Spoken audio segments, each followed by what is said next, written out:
أعوذ بالله من الشيطان الرجيم بسم الله الرحمن الرحيم والصلاة والسلام الأتمان الأكملان على مولانا رسول الله وعلى آله وصحبه ومن تبعهم بإحسان إلى يوم الدين. Assalamu alaikum wa rahmatullahi wa barakatuh. Et Gaza gagnera, Inch'Allah, c'est la promesse de Dieu. Maintenant, on va faire l'examen national, session rattrapage 2025, physique-chimie, pour ici au Maroc, pour simplement les PC, physique-chimie, ou bien les sciences sexe, PC. Commençons par le premier exercice de chimie. 1. Issu d'une solution aqueuse d'acide éthanoïque. On prépare une solution aqueuse SA d'acide éthanoïque, CH3COH de volume V et de concentration molaire CA égale 4,2 fois 10 à la puissance moins 3 mol par litre. Son pH vaut pH égale 3,6. Question 1. Écrire l'équation chimique. Modélisons la réaction de l'acide éthanoïque avec l'eau. Premièrement, je vais faire un petit schéma.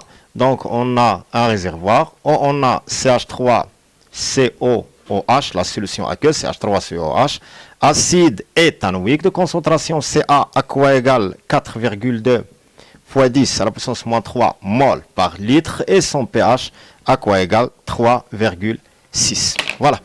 Alors, premièrement, nous devons écrire l'équation chimique. L'équation chimique entre CH3COH et l'eau. Donc, on a CH3COOH AQ plus H2O liquide aller-retour et nous donne CH3COO moins ion éthanoate plus ion oxonium H3O plus AQ. Passons maintenant à la question 2. 2. Exprimez le taux d'avancement final de cette réaction en fonction de CA et pH. Donc, taux en fonction de CA et pH. Premièrement, déjà, l'expression de taux, c'est quoi? C'est X final sur X max. Je peux, dans ce cas, dresser le tableau d'avancement de quoi? De cette réaction. C'est OH plus H2O, CH3, COO- plus H3O+, comme ça c'est le temps, ça dit X. Alors, ici, on a la concentration initiale, donc on a CA fois V. Je vais supposer que ça, c'est le volume V. Pardon, je vais chercher un autre stylo. Voilà. Ici, l'eau est toujours en excès, 0, 0. Donc, T à l'équilibre, X final, et enfin, T max, X max. Ici, on a CAV moins X à l'équilibre, ou bien final. Ici, X à l'équilibre, X à l'équilibre. Ici, on a CAV moins X max, et enfin, X max. Déjà, on a CH3, COO, H, AQ et le réactif limitant. Alors, 100% CAV moins X max égale 0. Oui. Je peux simplement, alors, X max, CA fois V. Je peux simplement déterminer l'expression simplement de X max. Sans calculer, car on n'a pas encore le volume V. X final, c'est quoi X final?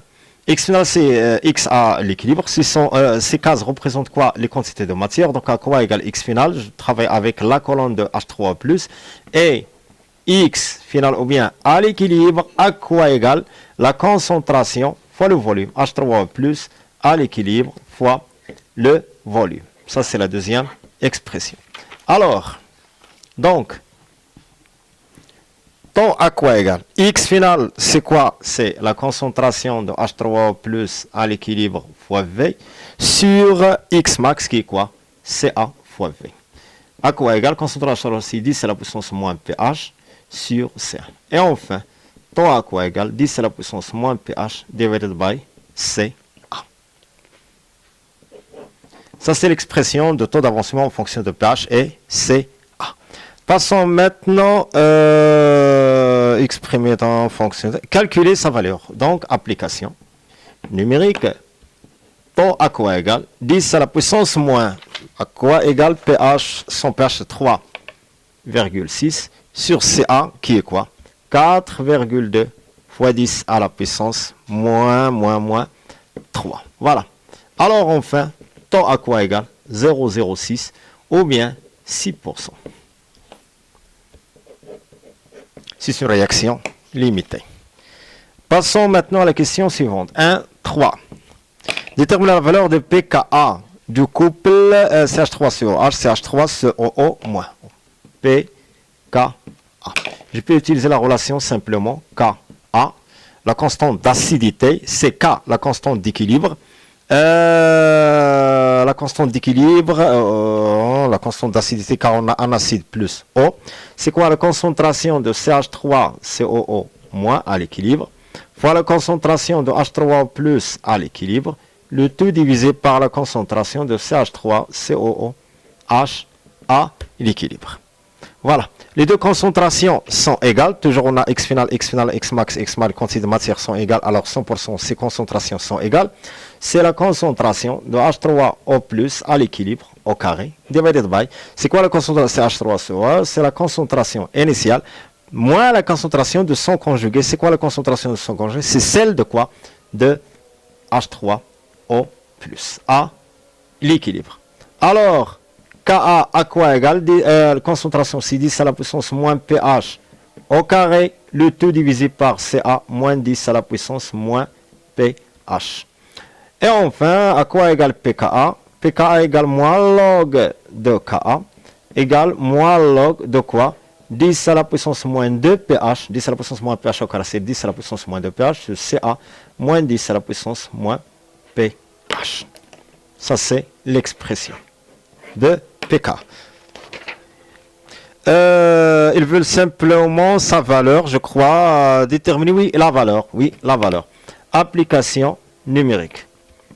pKa à quoi égal? Moins log de quoi? 10 à la puissance moins pH qui est 3, 2 fois 3,6, le tout divisé par Ca qui est 4,2 fois 10 à la puissance moins 3, moins 10 à la puissance moins 3,6. Enfin, pKa 100 unités à quoi égal? presque 4,8. 1, 4. Les courbes de la figure 1 représentent le diagramme de distribution des espèces acides et bases conjuguées du couple CH3COH, CH3COO-. 1, 4, 1. À partir du graphe, déterminer à nouveau la valeur de pKa. pKa. Premièrement, pKa c'est quoi? C'est la valeur de pH qui correspond quoi? À l'intersection des deux courbes. Donc on a, ça c'est le point d'intersection, sa projection sur l'axe des pH horizontal, c'est pH à quoi égale 2, 4, presque 8, 4,8, alors pKa égale pH égale pKa. En ce point, simplement pKa égale pH en ce point d'intersection. Donc pKa égale le pH qui correspond à l'intersection des deux courbes. Ça veut dire pKa égale 4,8. Et c'est vrai, elle correspond à la même valeur précédente. 1, 4, 2. Justifie que la courbe 1 correspond à l'espèce acide. Déjà, on a au début, on a le pH égale 3,6. Alors, le pH est inférieur à pKa. Puisqu'il est inférieur à pKa, d'après le diagramme de prédominance, alors c'est l'espèce acide qui prédomine par rapport à la base. Alors, l'espèce acide prédomine par rapport à la base. Ça veut dire qui est le majorant? C'est l'acide au début. Donc qui est le majorant ici? C'est cette courbe. Donc la courbe 1 qui correspond quoi? À l'acide. Et enfin, la courbe 1 correspond à l'espèce acide. La question 1, 4, 3. On dilue la solution SA pour obtenir une solution SA1 de concentration C1A et de pH1 égale 4,2. Alors, on a une autre solution SA1, de concentration CA1 et de pH 1 égale 4, d'après quoi? Une dilution. On fait quoi? La dilution. Ça veut dire en ajoutant de l'eau. Ça, c'est toujours CH3COOH. Déjà, il a une concentration Ca, à quoi égale 4,2 fois 10 à la puissance moins 2 mol par litre, et son pH, à quoi égale 3,6. Le principe de dilution, c'est de diminuer la concentration. Alors, C1 est strictement inférieur à Ca. Voilà. On définit la proportion de l'espèce basique CH3CO- d'une solution par cette relation fois 100 en se basant sur les courbes de la figure 1. Trouver la nouvelle valeur temps 1 de taux d'avancement final de la réaction de l'acide éthanoïque avec l'eau. Que peut-on conclure à propos de l'effet de la dilution sur le taux d'avancement final? Premièrement, on va calculer temps 1 et on va comparer les taux d'avancement du premier essai et du deuxième essai. Premièrement, il faut déterminer temps 1. À quoi égal? Premièrement, toujours la proportion de l'espèce basique égale temps. C'est le taux d'avancement. Le taux d'avancement égale quoi? La proportion de l'espèce basique. Toujours. De l'espèce basique, surtout. De l'espèce basique. Alors, comment est temps 1? Et on a ici toujours un acide plus eau. Un acide, et je répète, un acide plus eau. Premièrement, à quoi égale temps 1? C'est X final sur X max. Donc, c'est quoi X final sur X max? Toujours, c'est la même fait la dilution, ça veut dire en ajoutant CH3 plus eau. Alors la même réaction. Alors même expression, donc c'est la concentration de H3. Au lieu d'écrire la concentration de H3 plus, je fais la concentration de CH3CO-. Pourquoi? Car on a la concentration de CH3CO-. Donc c'est la concentration de CH3COO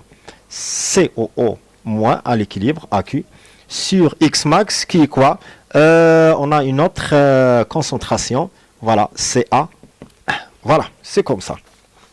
Concentration H3+, qui est la concentration de le CH3CO- sur Ca. Ici, on a une solution avec une concentration initiale égale Ca.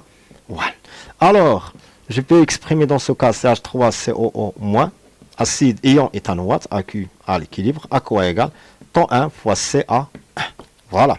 Alors, dans ce cas, je vais commencer par la proportion. Alpha de la base, j'écris simplement P.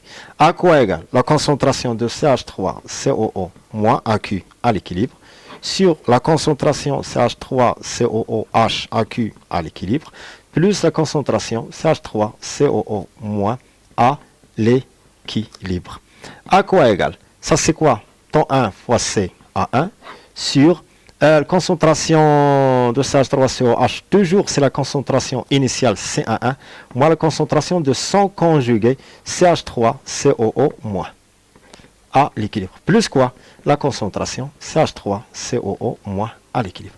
Il y a toujours le mot Ca au dénominateur. Donc à quoi égale? Égale temps 1, voilà. À quoi égale? C'est temps 1.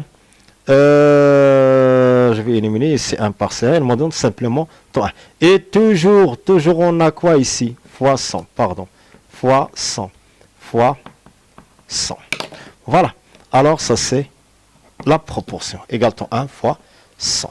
Donc, alors à quoi égale temps 1? Égale alpha de la base, le tout divisé par 100. Voilà. Donc, alors, ça c'est l'expression de temps A. Je vais calculer temps A. Application numérique. Temps A à quoi égal? À quoi alpha? Il correspond quoi à une valeur de pH égale 4,2. Alors 2, 3, 4, 4,2 correspond quoi? Simplement pour la base, pour l'espèce basique. Donc c'est cette courbe, la deuxième courbe. Et donc 4,2, oui, c'est 4,2 qui correspond ici. Il correspond à 20. Donc c'est 20, ça c'est le pourcentage. 20 divisé par 100 qui est quoi? 0,2. Et enfin, temps A à quoi égal? 0,2 ou bien 20%. On va maintenant faire une petite comparaison. Ça y est, pour la comparaison. Alors, on a la première, voilà. On a la première solution.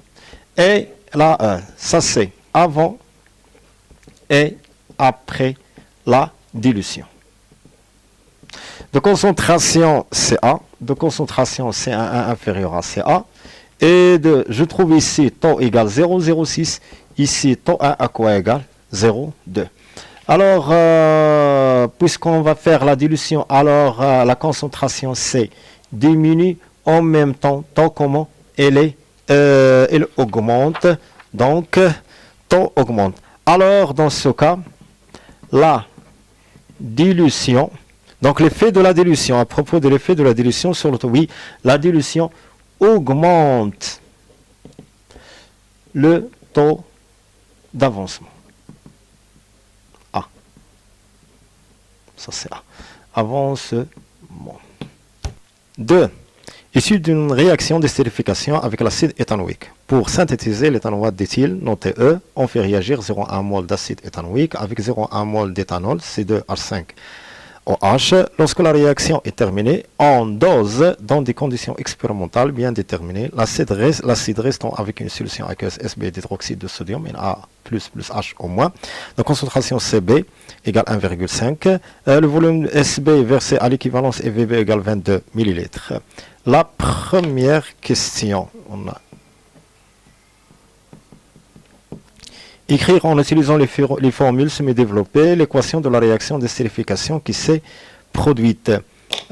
Ici, on a quoi? Donc CH3, COOH, l'acide éthanoïque, AQ, plus l'éthanol, C2H5OH, AQ en même temps. Aller, retour, c'est l'estérification et l'hydrolyse. CH3, CO, OC2H5 plus H2O liquide et AQ.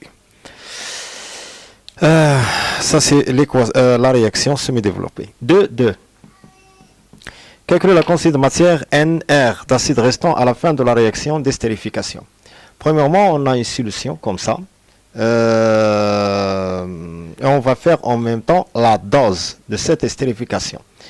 Ça, c'est la dose. On fait la dose pour déterminer la quantité de matière restante de quoi? Simplement de CH3COH, acide éthanoïque. On fait la dose avec H au moins. La concentration Cb égale 1,5 mol par litre. Et VBE versé à l'équivalence égale 22 millilitres.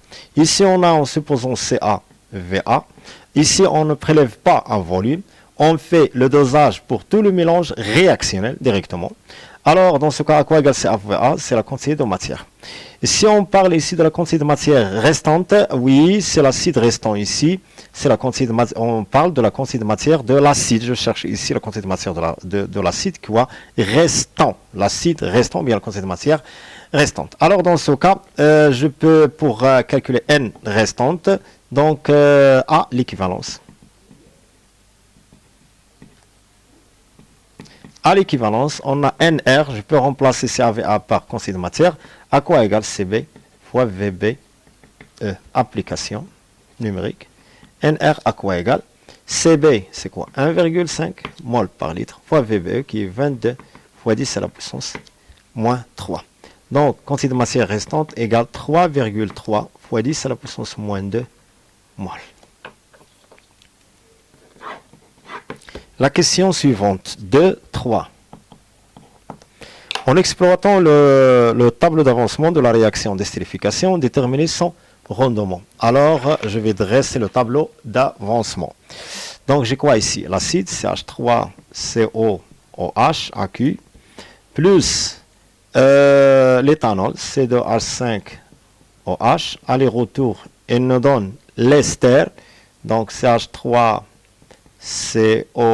je peux écrire le symbole directement E, OC2H5, AQ, plus H2O liquide. Voilà, ça c'est le temps et l'avancement, 0, 0, à l'équilibre, et T max. Voilà. Alors, j'ai quoi ici? 0,1. Les deux solutions sont, ou bien les deux quantités de matière sont équimolaires. 0,1, 0,1, et c'est vrai, on a 0,1, et ici on a 0,1, 0, 0. Ici 0,1 moins x à l'équilibre, 0,1 moins l'avancement à l'équilibre, x à l'équilibre, ici 0,1 moins x max, 0,1 moins x max, X max et enfin X max. Nous devons calculer maintenant le rendement R. À quoi égale X expérimental divided by X théorique.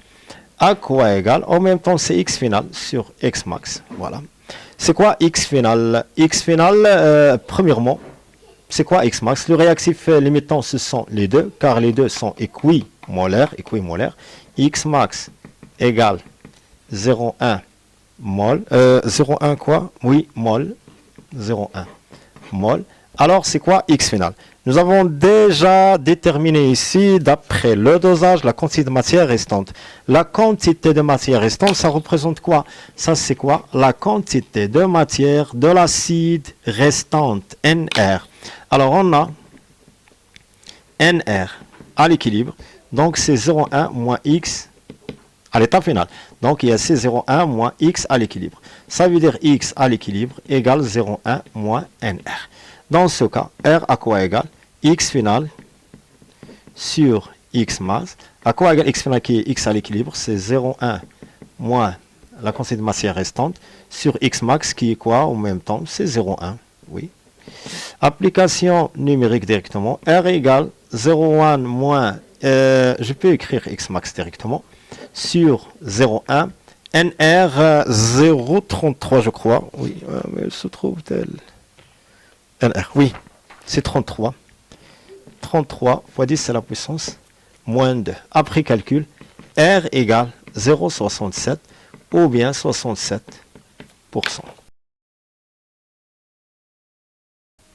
3. Étude d'une hydrolyse. Étude d'une hydrolyse basique d'un ester. On étudie la cinétique chimique de la réaction d'hydrolyse basique saponification de l'éthanoate d'éthyle à un instant choisi comme origine d'état T égale 0. On introduit N01 égale 0,8 millimol d'éthanoate d'éthyle dans un bécher contenant une solution d'hydroxyde de sodium où N0H au moins égale 1 millimol. On obtient ainsi un volume V égale 50 ml de mélange réactionnel. La réaction est totale et se produit à une température θ. La courbe de la figure 2 représente l'évolution temporelle de l'avancement X de la réaction de saponification étudiée. La droite T représente la tangente à la courbe au point d'abscisse T égale 3 minutes. 3, 1. Ça fait 3, on va faire 3. Écrire en utilisant les formules semi-développées. L'équation de la réaction associée à l'hydrolyse basique de l'éthanoate d'éthyle. Premièrement, on a l'éthanoate d'éthyle, CH3, COO, C2H5AQ, plus H au moins AQ. Et c'est une réaction 100% totale dans ce sens. Donc, il nous donne CH3, CO, O moins, ion éthanoate, AQ, plus C2H5OH. Voilà. Avec une liaison covalente ici, A5, avec une liaison AQ. Ou bien je peux écrire comme ça, plus C2H5 avec une liaison covalente, OH, AQ. Ça, c'est la question 3.1. La question 3.2. Répondre par vrai ou faux en justifiant à l'affirmation suivante. La vitesse volumique V de cette réaction diminue au cours de temps. Oui, c'est vrai, elle diminue, car ceci est dû à la consommation progressive des réactifs. C'est la consommation progressive des réactifs. Ça veut dire la consommation, la diminution au niveau des réactifs dans le milieu réactionnel, qui provoque la diminution progressive des interactions microscopiques entre les espèces chimiques. La question 3.3. Déterminer graphiquement T1,5 le temps de demi-réaction. Alors, pour déterminer T1,5, il fait déterminer, correspond quoi à X1,5, qui est quoi? L'avancement au temps T1,5. À quoi égale l'avancement au temps T1,5 égale X max demi. Alors, premièrement, il faut déterminer X max pour déterminer X T1,5 pour déterminer son temps correspond. X max à quoi égale? On a déjà les quantités de matière initiale. La quantité de matière de l'éthanoate d'éthyle, c'est 0,8 millimol, ça veut dire 10 à la puissance moins 3.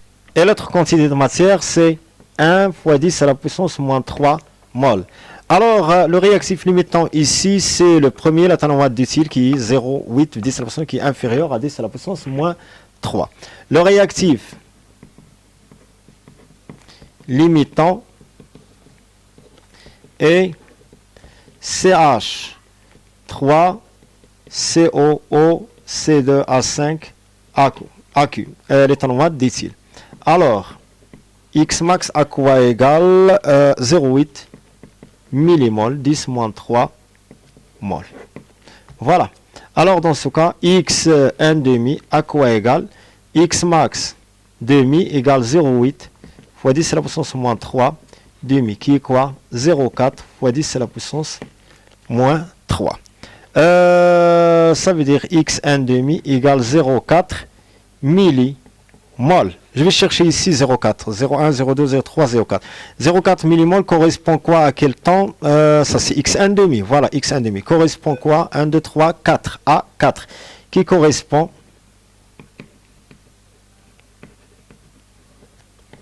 à T1 demi égale 4 minutes. 3, 4. Déterminer en unité millimol par litre par minute la vitesse volumique de la réaction à l'instant t égale 3 minutes. On a déjà la tangente au temps t égale 3 minutes. La vitesse volumique à un certain temps t égale 1 sur le volume. Ils ont déjà donné le symbole de volume, c'est V.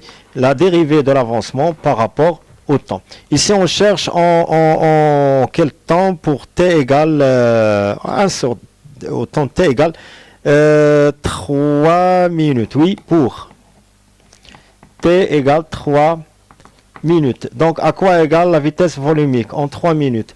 Égale 1 sur le volume qui est quoi 50 fois 10 à la puissance moins 3. Pourquoi? Car nous voudrons exprimer ici la vitesse, le volume en litres, ça c'est en litres. Fois dx sur dt, je vais prendre maintenant 2 points car j'ai équation affine. Ce point est le point d'intersection avec l'axe des x d'avancement. Alors pour ce point, on a sa projection sur, voilà, ici on a 3 minutes. Alors cette valeur égale 0,1, 0,2, 0,3. Ici on a un carreau se constitue de 5 petites divisions, ça veut dire 0,1 sur 5, 0,02. Donc, ça fait 0,3 plus 0,02. Donc, 0,3 plus 0,02. Donc, c'est 0,32. Voilà. Et pour ce point, on a ici 1, 2, 3, 4. Ça fait 0,08. Voilà. Alors, je vais prendre ici 0,32 qui correspond quoi à quel temps 3 minutes. Et le deuxième point, 0 moins 0,08 moins qui correspond à 0. Je vais garder ici l'unité en minutes, car minute moins 1, je dois avoir le minute moins 1. Et je vais garder le millimol, car la vitesse volumique est exprimée en millimol. Donc la vitesse après calcul égale 1,6. Quoi millimol, ça c'est en millimol. Mol fois, ça c'est en litres, ça veut dire litre moins 1, et ça c'est en minutes, ça veut dire minute moins 1. Et maintenant l'exercice numéro 2, onde lumineuse. Cet exercice vise à déterminer l'indice de réfraction d'un liquide pour une lumière monochromatique. Une source laser émet dans l'air un vaisseau de lumière monochromatique de longueur d'onde lambda A donné la célérité de la lumière dans le vide ou dans l'air c'est égale 3 fois 10 à la puissance 8 mètres par seconde. On prend l'indice de réfraction de l'air NA égale 1. 1. Choisir la proposition juste parmi les propositions suivantes. A. La lumière émise par la source laser est une onde mécanique. Non, n'est pas une onde mécanique. Pourquoi? Car elle se propage dans le vide. B. La vitesse de la lumière est plus grande dans les fibres optiques en verre que dans le vide. Non, c'est la vitesse de la lumière dans le vide qui est plus grande que dans les fibres optiques en verre. La plus grande vitesse, c'est la vitesse dans le vide. C. Donc la proposition B est fausse en même temps.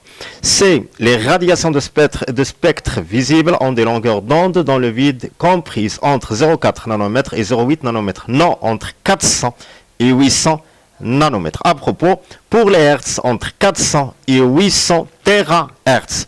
Alors la proposition C est fausse. D.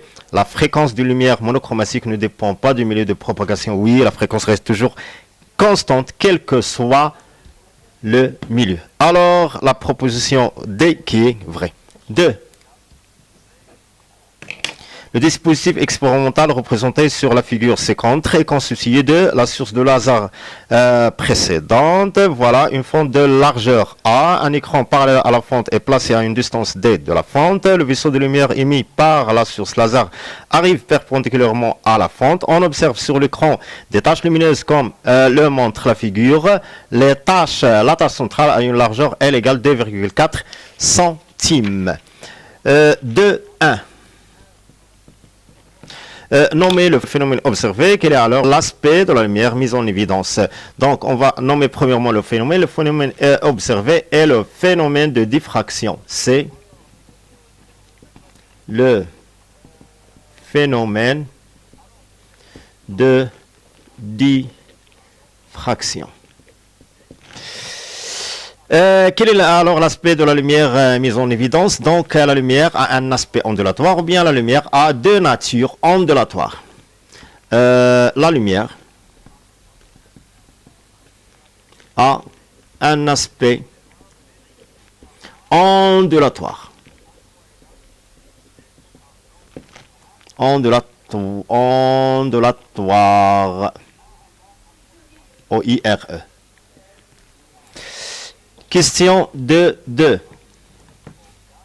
Montrez que l'expression de la largeur L est L égale 2 lambda A fois D sur A, sachant que l'écart angulaire θ est suffisamment petit pour prendre tangente θ presque θ avec θ en radian. Déjà, ça c'est, on le trouve toujours au cours. Donc on a θ égale lambda A sur A. Et en même temps, on a tangente θ, ça c'est la fente ici, ou bien l'ouverture, on a A. Et ça c'est quoi? La tâche centrale de largeur L. Toujours on a, ça c'est l'écart angulaire θ, et ça c'est la distance entre la fente et l'écran, distance D. Et ça c'est quoi? L demi. Alors toujours on a tangente θ égale l'opposé qui est L demi divisé par la distance ou bien l'adjacent qui est D, ça veut dire L sur 2D. θ est infiniment petit. Alors 100%. Tangente θ par développement limité presque θ. Ça veut dire que θ égale lambda A sur A. En même temps, θ égale L sur 2D. Alors, dans ce cas, je vais combiner entre les deux. Lambda A sur A égale L sur 2D. Pour avoir l'expression simplement de L, la largeur d'onde, c'est L. Je vais déplacer 2D au premier membre. À quoi égale 2 lambda A fois D, le tout divisé par A. Et ça, c'est l'expression de L en fonction de lambda, D et A. Question 3. On réalise l'expérience précédente dans un liquide d'indice NL, indice de réfraction, en gardant la même distance D. On remarque que la largeur de la tâche centrale prend la valeur L' égale 1,8 centimes. Vérifie que NL égale 1,33.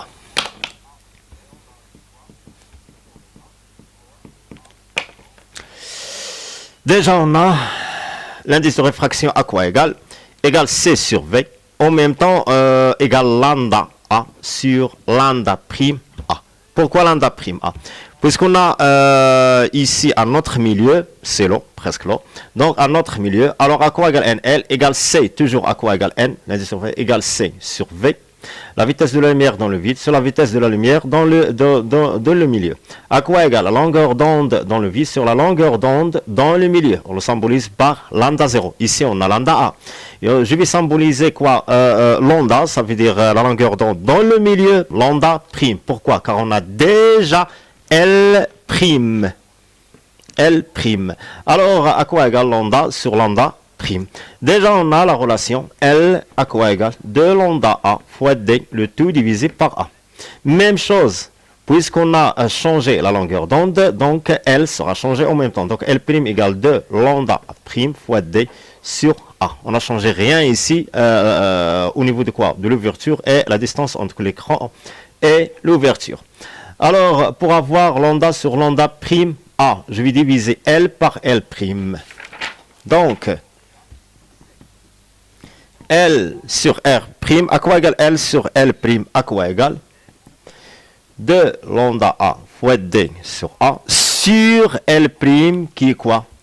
Fois l'inverse, A sur 2 lambda prime A fois D. Je vais simplifier par A, par 2 et enfin par A. Il me reste lambda A sur lambda prime A. Et enfin, donc, à quoi égale l'indice de réfraction dans le milieu ou bien dans le liquide égale lambda A sur lambda A, lambda prime A, à quoi égale L sur L prime. Application numérique. NL à quoi égale L, c'est quoi? Déjà 2,4. Je vais garder la même unité, centime, centime. L' égale 1,8, qui est 24 18e. 24 18e, c'est 1,33. Et c'est vrai, c'est 1,33 comme on a ici, 1,33. Et enfin, NL, 100 unités.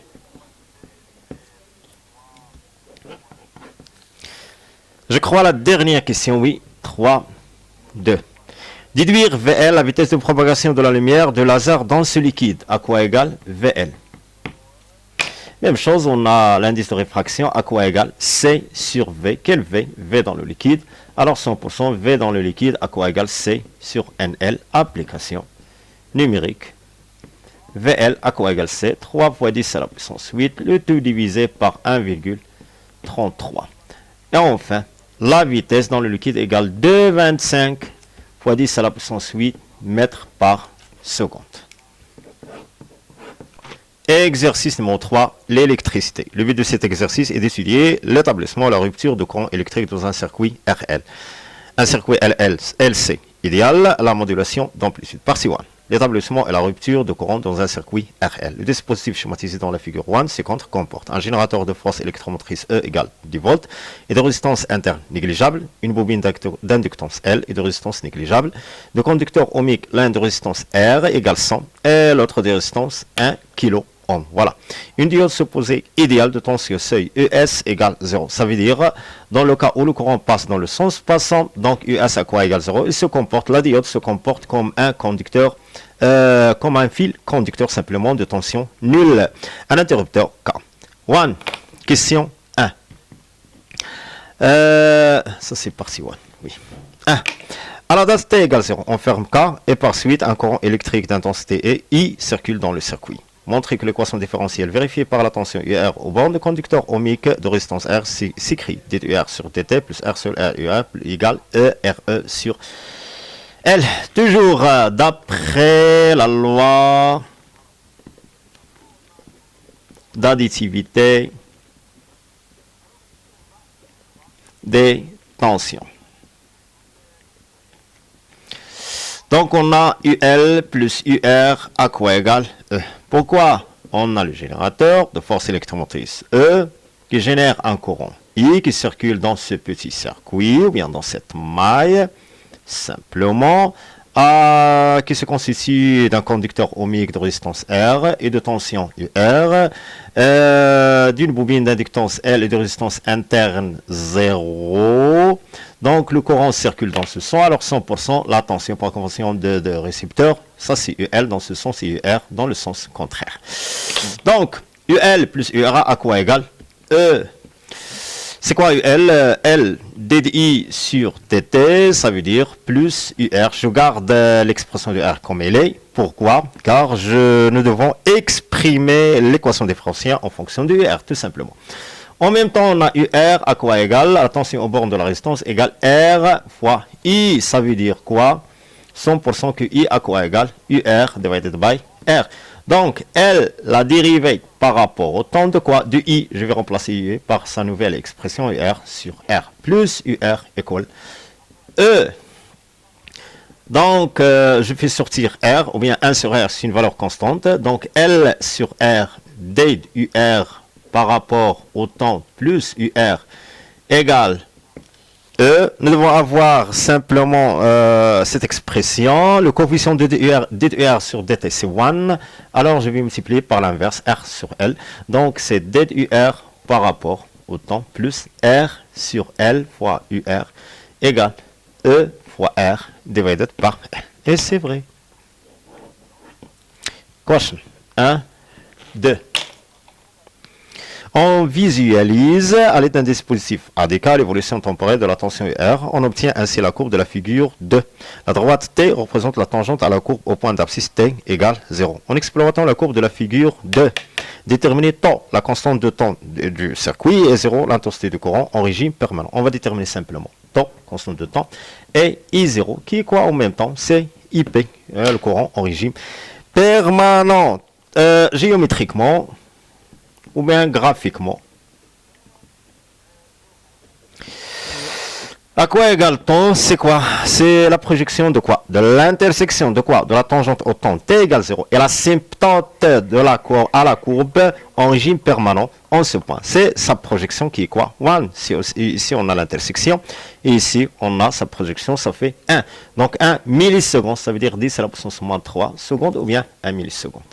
Ça c'est temps. On va déterminer maintenant I0. On a, d'après cette figure ou bien cette courbe, on a simplement UR en régime permanent. On n'a pas I0 ou bien UR0. Alors, et on peut avoir I0 d'après UR. Déjà, on a UR est à quoi égal? R fois I.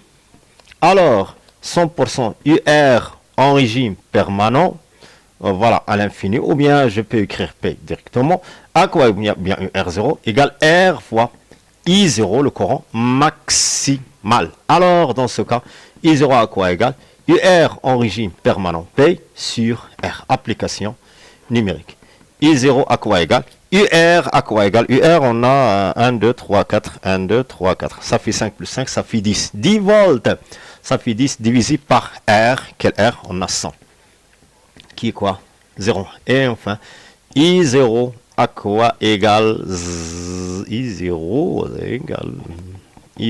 égale 0,1 ampère. 1, 3. Vérifie que L égale 0,1 Henry. L 1, 3. Voilà. Comment déterminons que L égale 0,1 Henry? Déjà, on a taux à quoi égale L, l'inductance divisée par la somme des R. La somme des R dans cette maille, c'est simplement, on a une seule résistance R. Alors, dans ce cas, L à quoi égale taux fois R. Simplement, on va faire simple, application numérique. Donc, L à quoi égale taux, déjà 10 à la puissance moins 3 fois R qui est 10, 100 qui est 10 à la puissance 2. Ça veut dire 10 à la puissance moins 1, c'est 0,1. Et enfin, L égale 0,1 Henry. La question 1.4. Quand le régime permanent est atteint, calculez la tension UBF au bord de la bobine. Et EM, l'énergie est immagasinée. Donc, UBF, déjà on a UBF en régime permanent. Donc, toujours on a, je peux prendre EBF directement, plus UR. Déjà, d'après la relation, la loi d'additivité des tensions, UL plus UR. Ça veut dire UL, c'est quoi? U d'après les bornes de la bobine. Je peux écrire UL ou bien UB. Plus UR à quoi égale E. Ça veut dire, quel que soit le temps, ça veut dire en même temps en régime permanent. P en régime permanent. Donc, ça veut dire UBF à quoi égale E moins UR en régime permanent.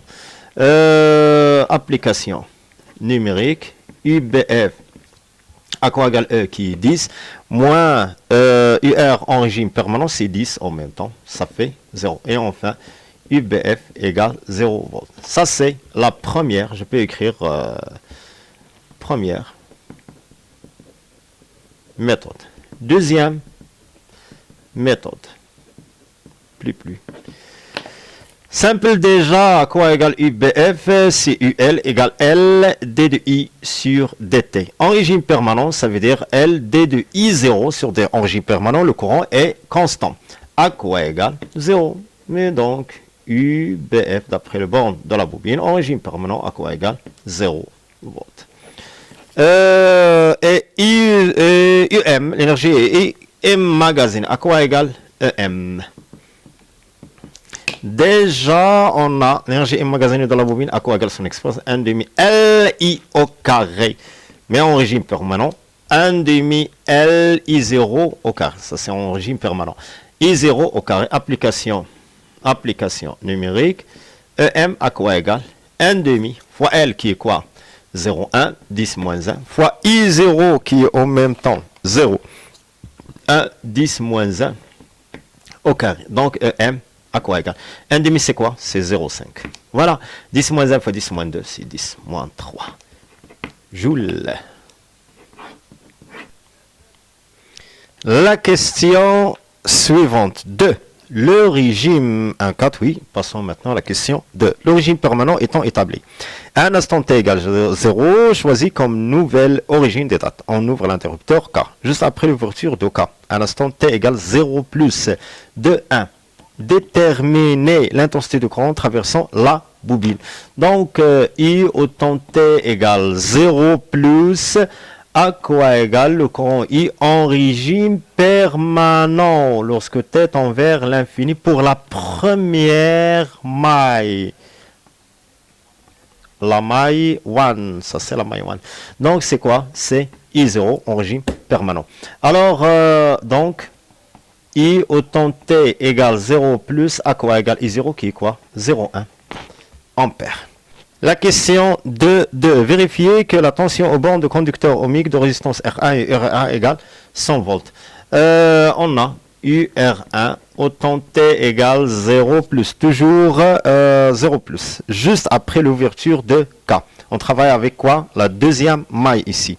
Alors à quoi égale UR? Déjà d'après la loi d'Ohm, à quoi égale R1 fois I? Quel I? Déjà I0. On a déjà autant I autant T 0 plus égale I0. Application numérique. UR1 autant T égale 0 plus à quoi égale R1 qui est quoi 1 kg, 10 à la puissance 3 fois I0 qui est 10 à la puissance moins 1, ça fait 10 à la puissance 2. Et enfin, UR1 autant T égale 0 plus à quoi égale 10 à la puissance ou bien 100 volts. La question, voilà, on a fini maintenant la question 2, 3. Déduire la valeur de UB0, la tension aux bornes de la bobine. UB0. On va travailler simplement avec cette maille. On a la bobine, d'inductance et de résistance interne négligeable. R1. Et on a quoi ici? La diode. Le courant circule dans ce sens, en gardant le même sens. Ça, c'est UL et la tension de UR1 dans le sens contraire de I.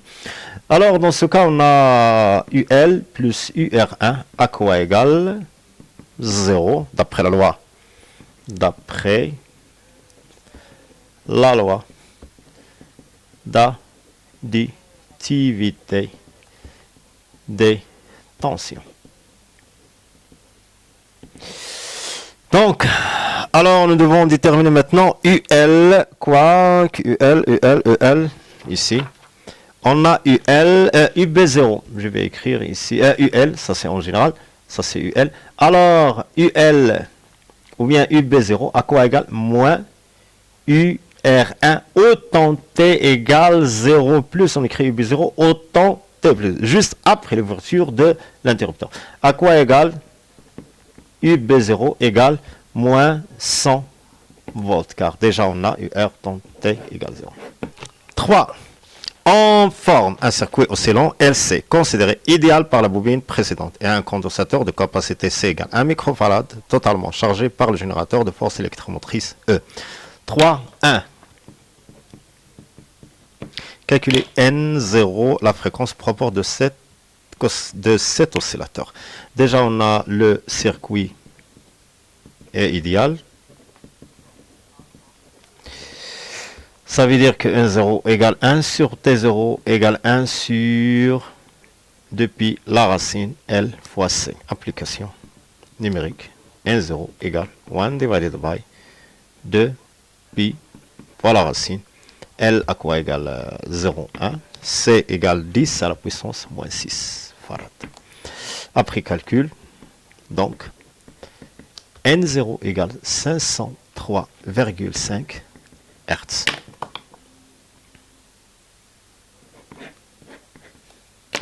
Oui, la deuxième, 3-2. Déterminer Emax l'intensité maximale de courant électrique circulant dans ce circuit. Et Imax. Déjà, on a toujours le circuit est idéal. Alors, au total, à quoi égal EC max ou bien EE max, énergie électrique ou bien énergie au bord de condensateur, à quoi égal EB max. Ça veut dire quoi? C'est quoi EC max? 1 demi C UC max au carré égale EB max 1 demi L I max au carré. Je vais simplifier par ça veut dire quoi? Avec en même temps UC max à quoi égal E, car le condensateur de capacité C totalement chargé par le générateur de force électromotrice E, ça veut dire en régime permanent, il est totalement chargé et avoir une tension à quoi égal E. Donc Li max au carré à quoi égal C fois E au carré. Dans ce cas, je peux déterminer I max. Donc I max au carré à quoi égal C sur L fois E au carré. Et enfin, I max à quoi égal la racine C divisé par L fois E. Application numérique. I max à quoi égal la racine C 10 à la puissance moins 6. L c'est 0,1 déjà calculé. Et E à quoi égal 10. Ça c'est E qui est égal à 10. Après calcul. Donc, I max à quoi égal 3,2 fois 10 à la puissance moins 2 ampères. Partie 2, modulation d'amplitude. Le but de cette partie est d'étudier la technique de modulation d'amplitude afin de transmettre une onde sonore audible de fréquence F. On réalise le montage de modulation d'amplitude schématisé sur la figure 3. On applique respectivement aux entrées 1 et 2 du circuit multiplieur X la tension U égale U0 plus SM cos de PFT, constituée donc composante continue U0 et de tension S égale SM cos de PFT, correspondant à l'onde sonore qu'on désire transmettre. La tension porteuse PT égale PM cos de PFT avec F majuscule de fréquence F. À la sortie du multiplieur, on visualise à l'aide d'un dispositif ADK l'évolution temporelle de la tension de sortie US égale K fois U fois P avec K constante relative au multiplieur. On obtient alors le graphique de la figure 4. On peut écrire la tension US sur la forme US égale A facteur 1 plus M cos de PFT fois cos de PFT avec A et M des paramètres du circuit. Incident du graphique. 1. Déterminer la fréquence F de la porteuse et la fréquence F. Donc F, c'est quoi? C'est F de la porteuse. Donc pour déterminer F de la porteuse, il faut déterminer la période de l'onde porteuse ou bien l'onde hertzienne. Donc la période de l'onde hertzienne, ça c'est l'onde hertzienne. Donc sa période, c'est quoi la durée de temps entre deux sommets consécutifs. Donc ça me donne quoi? Une seule division, une petite division, c'est quoi? Ici on a 0,1 pour deux petites divisions, alors c'est 0,1 divisé par 2. Donc F, application numérique, égale 1 divisé par TP. À quoi égale TP? Une petite division, ça veut dire 0,1 divisé par 2. On prend en considération toujours l'unité. L'unité, c'est quoi? C'est la milliseconde fois 10 à la puissance moins 3. C'est 20 fois 10 à la puissance 3. Oui, c'est 20. Donc, et enfin, F égale 20 kHz. 10 à la puissance 3 Hz. Ou bien 20 kHz. Maintenant, nous devons déterminer petit f. F, c'est quoi? C'est la fréquence de l'onde sonore qu'on veut transmettre. Voilà. Alors, à quoi égale? Déjà, on va faire une combinaison entre TS et TP. Déjà, on a TS, la période de l'onde sonore, à quoi égale sa période entre ce point et ce point, ou bien ce sommet, et le deuxième sommet ici. Alors, il se constitue de quoi? De combien de périodes de l'onde porteuse? 1. Ça, c'est la première. 1, 2, 3, 4, 5, 6, 7, 8, 9, 10, 11, 12. Ça fait 12. Donc, 12 TP.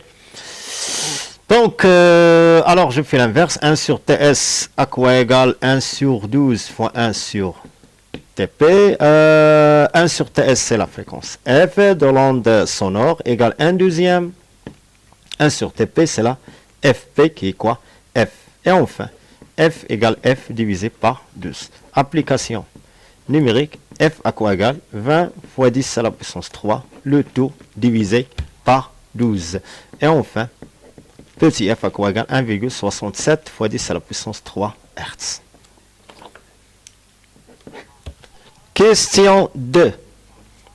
Déterminer la valeur de A et celle de M. Conclure à propos de la qualité de modulation. Alors, on va déterminer maintenant A en même temps M. D'après le graphe, ça c'est US, la tension de sortie. On a toujours, avant ça, on a, oui, US en fonction de temps, à quoi égal A facteur de 1 plus M fois cos de pi ft, le tout fois cos de pi ft. Et la fréquence de l'onde modulée, qui est quoi? US, est la fréquence de l'onde porteuse, grand F. Alors, ça c'est quoi? Ça c'est l'amplitude qui varie en fonction du temps. On a ici le temps. On n'a pas ici une amplitude qui est constante. Voilà, c'est ça. C'est pour ça qu'on dit on a une modulation d'amplitude. Ça veut dire l'amplitude varie en fonction du temps. Donc, quelles sont les valeurs de UM? On a UM max, l'amplitude max, et l'amplitude min. Je parle ici simplement des valeurs positives. Ici, cette valeur et celle-ci. Voilà. Donc, à quoi égale UM max lorsque cos égale 1, UM min lorsque cos égale moins 1. Donc, c'est A facteur 1 plus 1 fois M. Ici, A facteur de 1 plus M fois moins 1, moins M. Dans ce cas, je vais calculer UM max moins UM min à quoi égale, je vais éliminer 1, ça fait 2AM. UM max plus UM min, je vais éliminer les deux, ça fait 2A. Premièrement, nous devons calculer A. Donc, à quoi égale? On a UM max plus UM min égale 2A. Ça veut dire A à quoi égale? UM max plus UM min, le tout divisé par 2. Application numérique. A à quoi égale? À quoi égale UM max? On a deux divisions. À quoi égale 0,33? 1, 2, 3, 4, 5. Ça fait 5 fois 0,33 plus 0,33. UM min égale 0,33. Le tout divisé par 2. Je factorise par 0,33. 5 plus 1, ça fait 6 sur 2, ça fait 3. 3 fois. Donc A à quoi égale 0,99. 99. Ça c'est A. Voilà. Avec quelle unité? Avec le volt. Oui, avec une unité, le volt. On va déterminer maintenant quoi? Petit m. Et m à quoi égale? Déjà d'après le cours. EM max moins UM min. Le tout divisé par UM max plus UM min.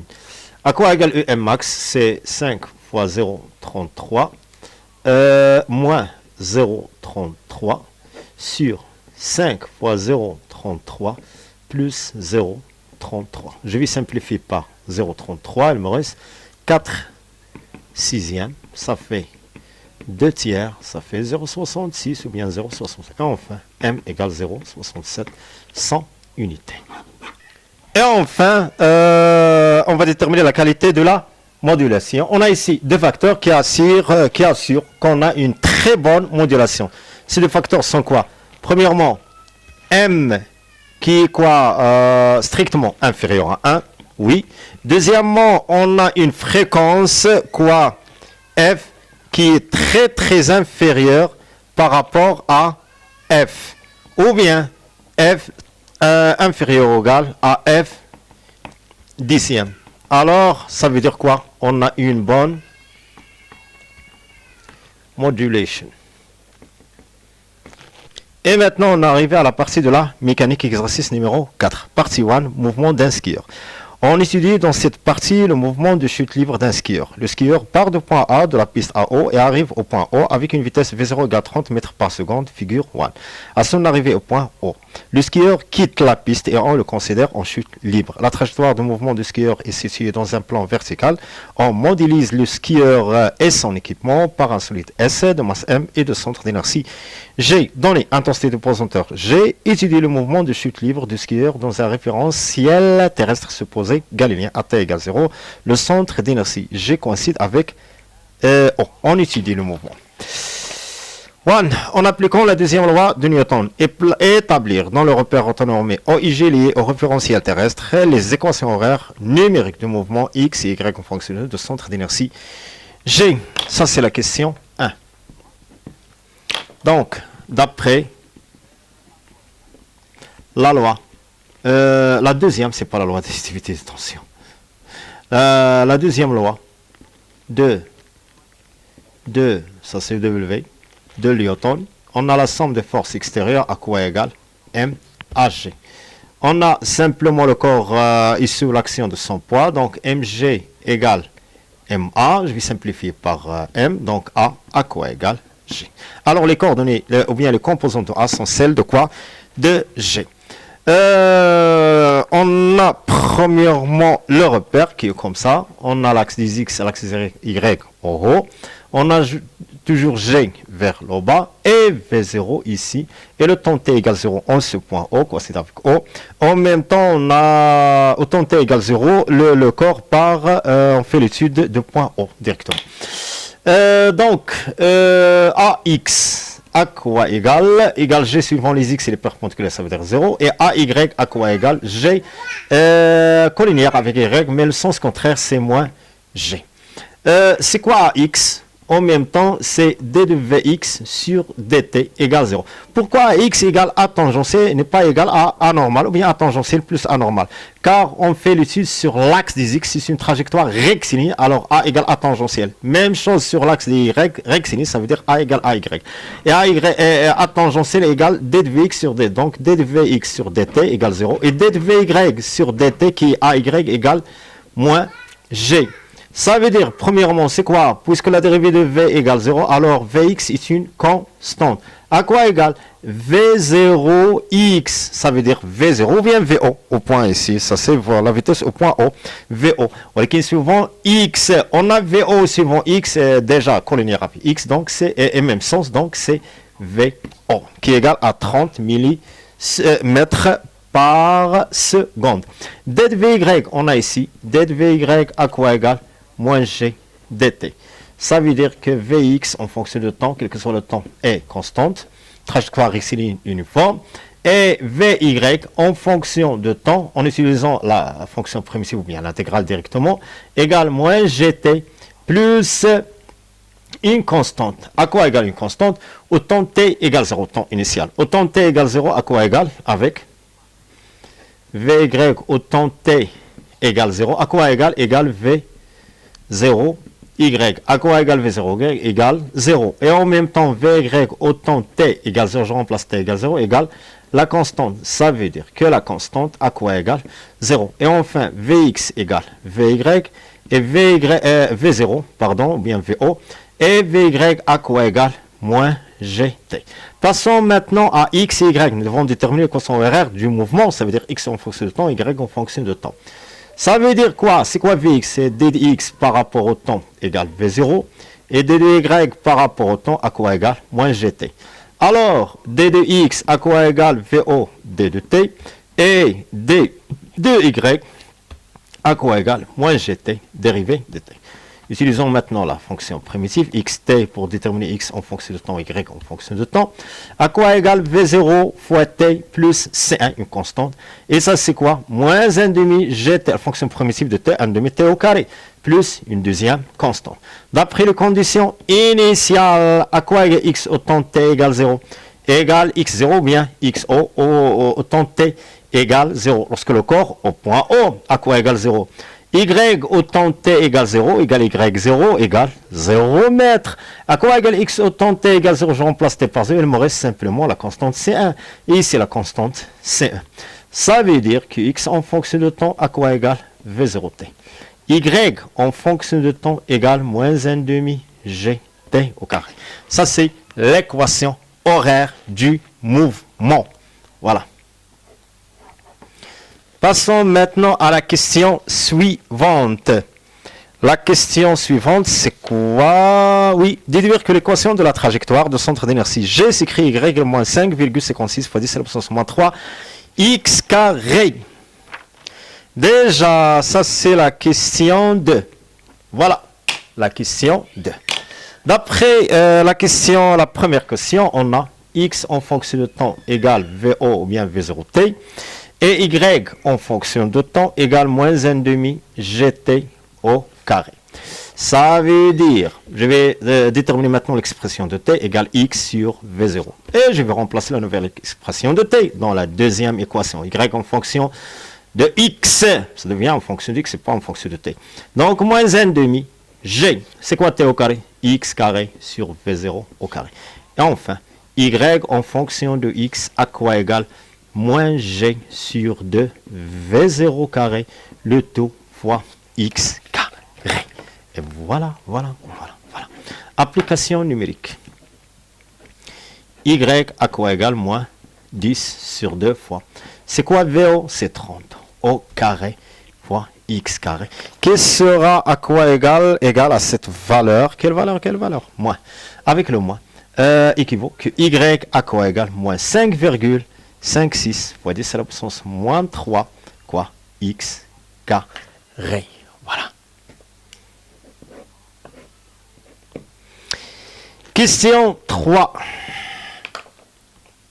Le skieur tombe au point E du plan incliné dans l'angle alpha égale 20 degrés par rapport à l'horizontale. Trouvez la distance D égale OE. On a ici O, on a le point E qui est incliné dans l'angle égal à alpha. Ce sont deux angles alternes externes. Ce sont deux angles qui sont égaux, alpha. Ça, c'est le point 1. Ces projections, c'est quoi? Ça, c'est XE et YE. Sachant que YE, c'est une valeur strictement inférieure à 0, car l'axe Y vers le haut. Sinus de alpha. À quoi égale sinus alpha? C'est l'opposé, qui est quoi? YE. Mais je dois ajouter le moins, car alpha est un angle aigu. Avec sa sinus, c'est une valeur positive. Donc, moins YE, le tout divisé par la distance OE, qui est D. Et cos alpha. À quoi égale cos alpha? L'adjacent, qui est quoi? XE sur D. D'après l'équation de la trajectoire, au point E, lorsque le skieur atteint le point E, alors il vérifie, puisque A appartient à la trajectoire, comme ça, elle passe par ce point, E appartient à la trajectoire, alors il vérifie l'équation de la trajectoire. Au point E, donc Y au point E, à quoi égale moins 5,56 fois 10 à la puissance moins 3 XE au carré. Avec YE, à quoi égale, c'est par simplement Y, c'est moins D fois sinus alpha. Et XE, à quoi égale D fois cos alpha. Alors, je vais remplacer YE et XE par cette nouvelle expression. Donc, c'est quoi YE? Donc, alors, moins D fois sinus alpha égale moins 5,56 fois 10 à la puissance moins 3. XE, c'est quoi? C'est D au carré, cos carré au alpha. Je vais simplifier ici par le moins et en même temps par D et D. Il me reste simplement ici sinus alpha égale 5,56 fois 10 à la puissance moins 3 fois D fois cos carré alpha. Et enfin, D, ça c'est équivaut, que D à quoi égale?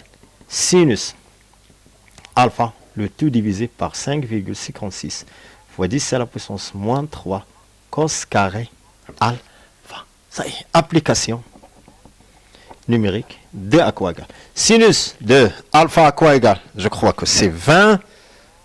Alpha égale 20 degrés. Sinus 20 sur 5,56 fois 10 à la puissance moins 3 fois cos carré 20. Après calcul, il nous donne D égale 69,66 mètres.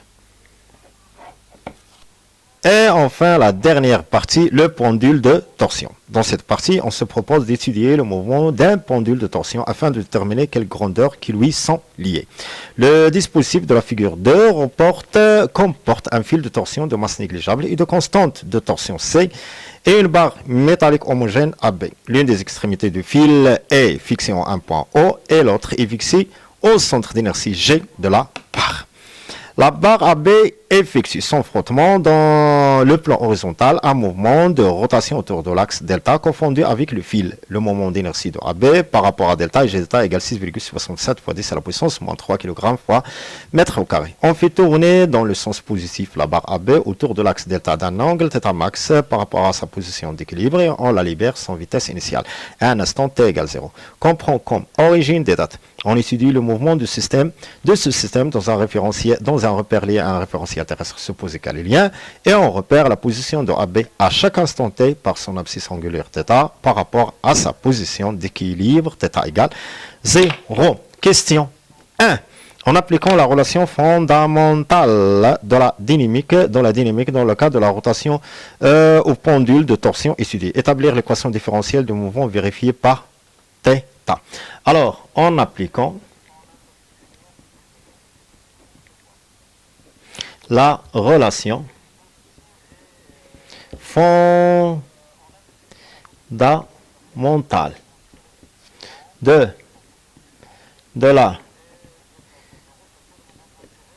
la dynamique sur le corps S. Oui, donc la somme de moments, des forces appliquées, à quoi égale, parfois on peut ajouter la somme de moments du couple, à quoi égale G delta θ de point. Vous pouvez simplement écrire la somme de moments égale G delta sans écrire le moment du couple. Alors, le système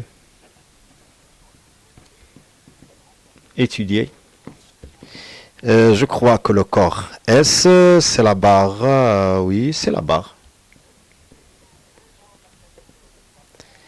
La barre AB. Bilan des forces appliquées sur le corps, sur AB. On a le poids, ça c'est AB. On a le poids. Voilà, le point d'application, le centre d'inertie G. On a R, voilà, l'action du fil de torsion sur la barre qui maintient la barre vers le haut. Et on a le couple de force résistant au mouvement de la barre. Couple de force. Voilà. On a moment par rapport à delta de P, moment par rapport à delta de R et le moment de torsion. Ou bien je peux écrire MC. À quoi égale G delta? On a une rotation ici. Donc le moment de P et de R égale 0, car il passe par, ou bien il coupe l'axe de rotation. Delta, toujours égal 0. Donc il me reste simplement le moment de torsion. Alors moins cet état, égal moins cet état égale G delta, θ de point. Ça veut dire que θ de point plus C sur G delta fois θ égale 0. Et c'est l'équation différentielle vérifiée en fonction de θ. 2. Question 2. Donc, la solution de cette équation différentielle s'écrit sous la forme θ égale θ max cos de pi sur tt, avec t0 étant la période propre de l'oscillateur. Donc, déjà, on a θ en fonction de t, de temps égale θ max cos de pi sur t0, t. On va déterminer maintenant t0 à quoi égale. Puisque θ, c'est une solution sinusoïdale et c'est une solution de l'équation différentielle, alors il vérifie l'équation différentielle. Avant de l'utiliser, de la remplacer, je dois calculer θ point et θ de point, la dérivée de fois. θ point à quoi égale? La dérivée de cos c'est moins, donc il me reste θ point. On fait sortir 2 pi sur t0, qui sera sinus de pi sur t0, t. θ de point en fonction de temps égale moins θ max. 2 pi sur t0, on fait sortir une deuxième fois 2 pi sur ce qui sera au carré, et la sinus devient la fonction cosinus 2 pi sur t0. T. Alors, à quoi égale moins 2 pi sur t0 au carré fois quoi? θ max fois cos, c'est θ en fonction de temps. Et enfin, θ de point plus, je vais déplacer ce membre au premier membre, plus 2 pi sur t0 au carré, θ égale 0. En même temps, déjà d'après l'équation différentielle, θ de point plus c sur g delta, θ égale 0. On fait une petite égalité entre les deux. Alors c sur g delta égale 2 pi sur t0 au carré. Alors ce facteur égale celui-ci au carré. Ça veut dire 2 pi sur t0 en éliminant le carré égale la racine de c sur g delta. Et enfin, T0, je déplace T0 au deuxième membre et cette racine au premier membre, c'est depuis fois l'inverse qui est quoi? G delta divided by C. Question 2. La courbe de la figure 3 représente l'évolution temporelle de la vitesse angulaire θ point. Déterminez T0 et θ max. 2. Pour la question 2, on va déterminer maintenant T0 et quoi d'autre et T max. Premièrement, on a θ en fonction de temps, à quoi égale θ max cos de pi sur T0t, simplement T0t avec phi égale 0. On n'a pas ici la courbe, mais la représentation de θ, on a la représentation de la dérivée de θ. Donc je dois déterminer premièrement l'expression de θ point. Déjà on a l'expression de θ point, c'est quoi? C'est moins θ max fois 2pi sur T0, sinus, c'est pas cos, pardon, 2pi sur T0. Alors la fonction à quoi égale en même temps? Égale moins.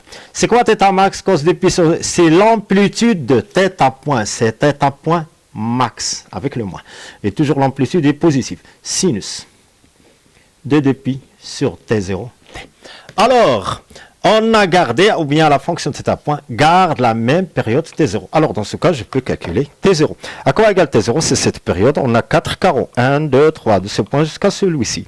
Donc 1, 2, 3, 4. On prend en considération l'unité par seconde, ça veut dire 4.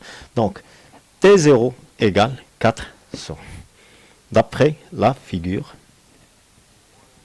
3, on a T0 égale 4 secondes. Calculons maintenant θ max.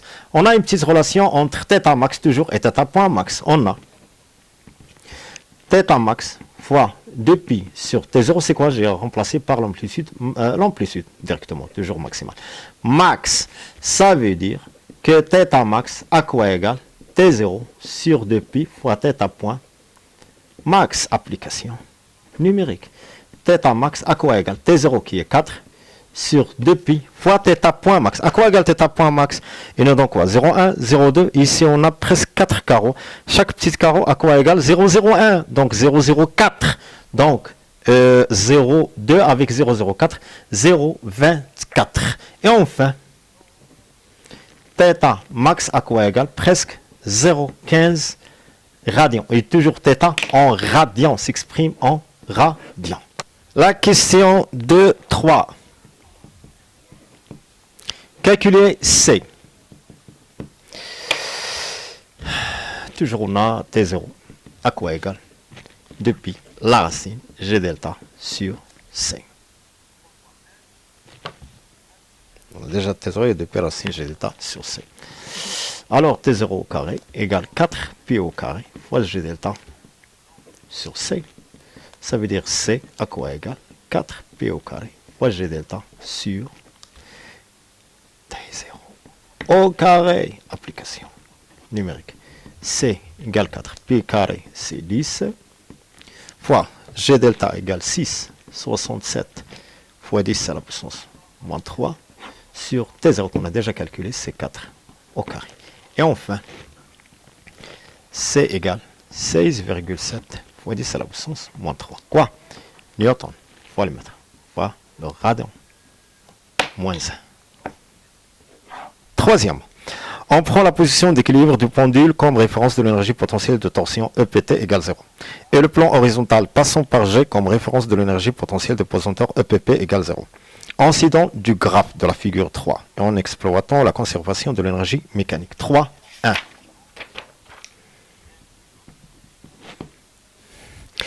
Calculer EM, l'énergie mécanique du système étudié.